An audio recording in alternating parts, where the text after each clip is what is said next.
এখন ডিব্ৰুগড়ত আজি আমি মুখ্যমন্ত্ৰীৰ সচিবালয় আনুষ্ঠানিকভাৱে শুভ উদ্বোধন কৰিলো। মাহত 4টা দিন অসমৰ মুখ্যমন্ত্ৰী ডিব্ৰুগড়ত থাকিব আৰু ইয়াৰ উপৰিও উত্তৰ অসম আৰু উজনি অসমৰ 9খন জিলাৰ প্ৰশাসনিক কাম কাজ ডিব্ৰুগড়ৰ পৰাই পৰিচালনা কৰাৰ বাবে প্ৰচেষ্টা কৰা হ'ব।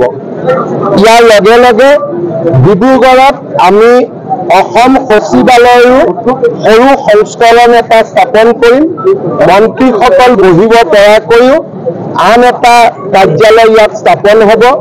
মন্ত্ৰীসভাৰ বৈঠক ডিচিৰ কনভেনশ্যন আদি অনুষ্ঠিত কৰিব পৰা কনভেনশ্যন হল ইয়াতে স্থাপন হ'ব আৰু ৰাজ্যিক ফাংচনসমূহ যাতে ডিব্ৰুগড়ৰ পৰা কৰিব পাৰি তাৰ বাবে 1000 আসন বিশিষ্ট এটা অত্যাধুনিক প্ৰেক্ষাগৃহও স্থাপন হ'ব।